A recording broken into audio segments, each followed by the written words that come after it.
Olá, querido, tudo bem? Nesse tempo, falando sobre o Espírito Santo e a pessoa do Espírito Santo, que é tão fantástica e maravilhosa, nós falaremos sobre esse espírito de consciência, que é justamente uma das propostas que Jesus Cristo explicou a respeito da missão do Consolador. Falamos que o Consolador é também um outro Consolador, como Jesus disse no João capítulo 14. Jesus era um Consolador, mas mandou outro Consolador para ser o nosso Paráclito, né? Para ser o nosso aquele que dirige a nossa vida, aquele que nos consola, nos ensina, nos mostra o caminho. E ele é um espírito de consciência. É importante a gente ler esse texto de João capítulo 16. Não leremos tudo, mas Jesus fala sobre a missão desse Consolador. E traduzindo isso à perspectiva bíblica do Novo Testamento e também sobre as palavras de Jesus, esse é o espírito justamente da consolação. Mas também é um espírito que traz o próprio Deus à nossa mente, ao nosso coração, para que a gente consiga compreendê-lo e tomar decisões justamente pautadas nessa revelação, nessa inspiração que ele dá aos homens, para que os homens, a partir dessa iluminação pelo próprio Espírito, eles consigam tomar suas decisões ao lado de Cristo Jesus. Então é o espírito da consciência humana. Você vai ver, por exemplo, em João capítulo 16, a partir do verso de número 1, Jesus dizendo mais ou menos isso, a gente vai pegar os pontos aqui. A partir do verso 1 diz assim: Eu vos tenho falado essas coisas para que não tenham motivos de tropeço. Eles vos expulsarão das sinagogas, e chegará a hora em que aquele que vos matar julgará estar prestando serviço a Deus. E farão isso por não conhecer o Pai nem a mim. Mas eu vos tenho dito essas coisas, a fim de que, quando chegar a hora, vos lembreis de que vos preveni. Não vos disse essas coisas desde o princípio, porque estava convosco. Agora, porém, vou para aquele que me enviou. E nenhum de vós me pergunta: para onde vais? O vosso coração encheu-se de tristeza, porque eu vos disse essas coisas. Todavia, digo-vos a verdade, é para o próprio benefício que eu vou. Se eu não for, o Consolador não virá a vós, mas se eu for, eu o enviarei. E quando ele vier, convencerá o mundo do pecado, da justiça e do juízo. Do pecado, porque não crê em mim. Da justiça, porque vou para o meu Pai, e não me vereis mais. E do juízo, porque o príncipe desse mundo já está condenado. O trecho aqui, quando Jesus conversa com seus discípulos no capítulo 16, vai lembrar que Jesus está tendo, talvez, a última grande conversa com seus discípulos e está explicando a respeito das coisas. E principalmente ele começa dizendo sobre a dureza de se viver por meio de Cristo Jesus, de que eles não teriam aceitação, de que eles seriam expulsos, de que muitos dos quais haverão de crer no Senhor Jesus Cristo e viver com o Senhor Jesus Cristo seriam mortos. Então você percebe Jesus explicando isso para os seus discípulos, mas dizendo: olha, fiquem tranquilos porque o Consolador estará com vocês. Ele promete o Consolador em João capítulo 14, depois explica. O Consolador terá a função de convencer o homem da justiça, do pecado e do juízo. Ou seja, o que é isso? É trazer ao homem consciência. É trazer ao homem a verdadeira revelação da verdade proveniente de Deus. E a gente percebe que essa consciência que o Espírito Santo traz ao ser humano, ela está registrada aqui quando Jesus fala: olha, esse Espírito, o Consolador, o Paráclito, ele é ele que vai convencer o mundo do pecado, da justiça e do juízo. Pecado, ponto número 1, é transgredir a lei de Deus, não é? Mas as pessoas não serão julgadas por causa desse pecado. Isso aqui é muito interessante. As pessoas não serão julgadas no fim porque elas foram pecadoras e porque elas erraram na vida delas. Porque todos nós pecamos e falhamos até mesmo em Cristo Jesus. A questão do juízo em Cristo Jesus não é o pecado, mas sim a recusa da própria pessoa de Jesus como Senhor e Salvador. Esse é o grande problema e é isso que a Bíblia traduz como o pecado, que haverá de trazer problema à vida do homem caso ele não se entregue a Jesus e chegue diante do tribunal do Cordeiro, como diz Apocalipse.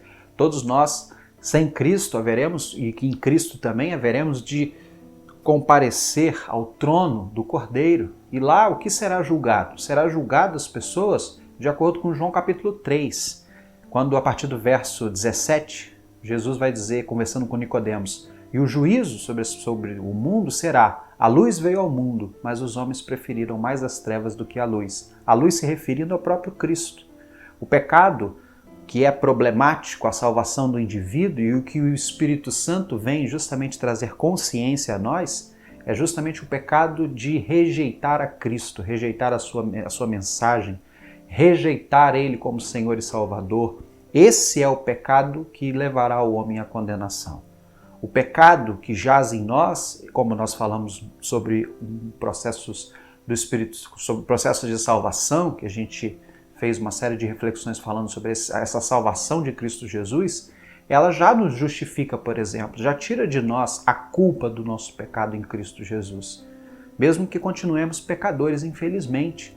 Mas a Bíblia diz que não é por causa desses pequenos delitos que cometemos, e muitas vezes até de grandes, mesmo confiando e amando ao Senhor Jesus Cristo, que nós seremos julgados e condenados ao inferno.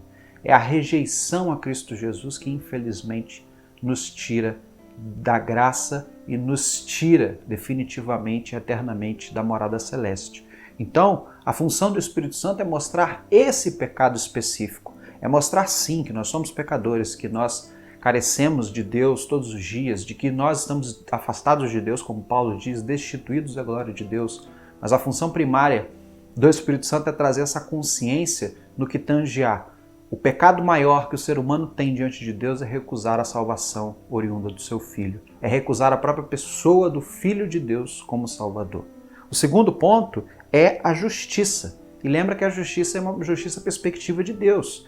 É fazer o quê? É fazer o que é certo, o que é justo, o que é amável, o que é digno de louvor e de exaltação à pessoa de Deus. É ser o próprio Deus. Ser justiça, ou essa justiça que o Espírito Santo traz como consciência ao homem, é a justiça da retidão, da imagem de Cristo Jesus. Não é essa justiça humana dessas convicções nossas que nós temos, moralmente falando ou civilmente falando, de certo e errado. Vai além, entende? Vai sobre o princípio de amar, de perdoar, de ser empático, de ser misericordioso. É isso que o Espírito Santo revela, essa consciência que o Espírito Santo revela aos seres humanos. É função do Espírito Santo trazer essa consciência a nós. E os homens, sim, eles são muitas vezes levados a amar até atitudes de empatia, de misericórdia, de compaixão com o seu próximo, muitas vezes movido pela própria influência direta do Espírito Santo. Porque é ele que nos convence não só do que isso significa para Deus, como também da importância e da real necessidade de colocarmos isso na nossa vida. E o último, o juízo. Como ele diz uma frase muito interessante, dizendo que o próprio Jesus diz que assim como o inimigo já está julgado, assim também o Espírito Santo mostrará esse juízo para as pessoas. O que Jesus quis dizer quando disse, não é, da justiça, porque eu vou para o meu Pai, e do juízo, porque o príncipe desse mundo já está condenado. Jesus está traduzindo que o Espírito Santo vai mostrar para nós que não existe essa história de faço o que eu quero e no fim recebo a graça e a vitória. Não é assim que funciona. É em Cristo Jesus que nós obteremos a nossa salvação, nós seremos transformados. É em Cristo Jesus que a gente consegue alcançar o lugar de destaque quando nós partirmos. É em Cristo Jesus que nós obtemos vitória de fato.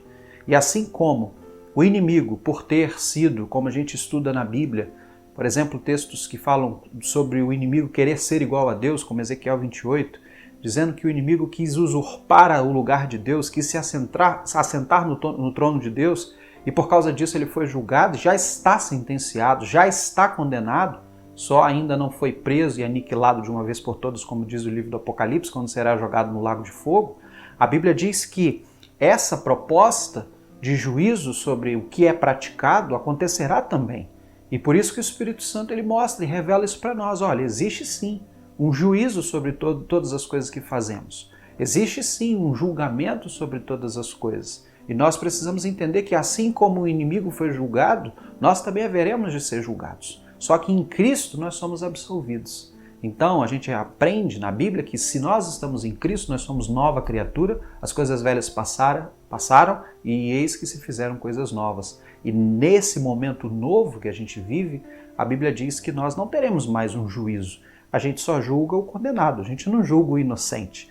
Não se leva uma pessoa que não tem crime nenhum para ser julgada diante de um juiz, e sim os condenados. Então a gente acredita que pelo sangue de Cristo Jesus e por ter o nome escrito no livro da vida, aqueles que vivem em Cristo Jesus, têm o seu nome garantido na entrada do céu, essas pessoas elas já sairão deste mundo indo direto para Nova Jerusalém, para Nova Canaã, para essa terra de descanso e de paz junto a Deus. Mas é o Espírito Santo de consciência, é o Espírito Santo da consciência que revela isso aos seres humanos. E essa é a função maravilhosa do Espírito Santo, da pessoa do Espírito Santo. E como nós falamos na explicação passada a respeito do Espírito Santo como Consolador, é ele, o Paracletos, que nos ensina a respeito de Deus no nosso tempo. E não só a nós, mas ele vai inspirando homens, revelando do próprio Deus, da própria pessoa de Deus, das próprias verdades de Deus, como também quem nós somos, o que nós somos sem Deus, o que nós somos com Deus. Ele vai revelando isso para nós, nos inspirando, nos motivando, nos trilhando e acertando o nosso caminho para esse encontro e para que a gente consiga ter essas respostas. É o Espírito Santo que nos faz compreender a respeito das maravilhas de Deus. E como falamos sobre o próprio progresso da salvação, os processos da salvação, nós sabemos que a obra também é do Espírito Santo. Por isso que Jesus Cristo disse, é importante que eu suba para o meu Pai, porque antes eu estou com vocês ao lado, eu estou com vocês como um modelo, eu estou com vocês como um exemplo a ser seguido. Mas quando o Consolador vier, ele não vai ser mais aquele que vai se colocar ao lado, ele estará dentro de vocês. Ele estará influenciando a mente e o coração de vocês a andar segundo o que eu ensinei, segundo os planos e propósitos divinos. E isso vai fazer toda a diferença. Eu, Cristo, não posso fazer isso, mas o Espírito Santo fará. E essa obra estará, a partir desse mover do Espírito Santo, sendo completada até o dia que nós nos encontrarmos com Deus. Então esse Espírito Santo ele é maravilhoso. Ele é um Espírito que traz a consciência ao homem, a consciência do que é certo e que é errado, a consciência do que nós devemos ou não fazer, a consciência de quem nós somos, a consciência de quem Deus é e a consciência do futuro que nos aguarda mediante as nossas decisões. Que consigamos viver conscientes no Espírito Santo, vivendo uma vida mais próxima do Senhor Jesus Cristo, sendo transformados e lapidados pela própria pessoa do Paráclitos de Deus, o próprio Consolador, para que nós vivamos e alcancemos os objetivos de Deus na nossa vida. E isso nos fará tão bem, tão realizados e tão prósperos. Vamos orar? Deus, nós te agradecemos porque o Senhor nos mandou o teu Consolador a nos ensinar, ó Deus, o que é pecado, para não, ó Deus, rejeitarmos a pessoa do Senhor Jesus Cristo. Também nos ensina, ó Deus, a respeito da justiça, que vai muito além, ó Deus, das concepções humanas de certo que é errado, mas a justiça que respalda o Senhor é o próprio amor, a própria empatia, a própria misericórdia, a compaixão com aquele que está ao nosso lado, para que todas as nossas ações sejam movidas por esses sentimentos e movidas também, obviamente, pela atuação do Teu próprio Espírito em nós. E que o Senhor, Deus, nos constranja sempre a entender que existe sim um juízo a todas as criaturas, porque, ó Deus, a lei como diz Gálatas, ó Deus, a lei da semeadura, ela funciona assim. Não, ó Deus, o Senhor não deixará com que o homem faça o que quer e tenha uma vida muitas vezes distante do Senhor e, ó Deus, obtenha a salvação como todos os outros. E nós entendemos, ó Deus, que muitas coisas o Senhor não retribui, muitas coisas que fazemos não recebemos o castigo, mas sabemos que no juízo, sim, todas essas coisas virão à tona e estarão diante de nós, ó Deus, mostrando para nós como nós vivemos. Mas em Cristo Jesus somos absolvidos e te pedimos que o Senhor sempre possa, Deus, nos dar essa certeza dia a dia de que em Cristo Jesus e com a nossa entrega à pessoa de Cristo Jesus, nenhuma dessas condenações, nenhum dos nossos erros, nenhuma das nossas falhas será colocada na nossa frente, porque elas já estarão perdoadas na cruz do Calvário. E te agradecemos porque é esse Espírito que traz, o Teu Espírito que traz essa consciência a nós, essa consciência de quem somos, de quem o Senhor é e da nossa necessidade de estarmos junto contigo e de vivermos em Cristo Jesus. Nós te agradecemos, ó Deus, e nós oramos no nome do Senhor Jesus. Amém. Amém, querido. Deus abençoe a sua vida em nome de Jesus.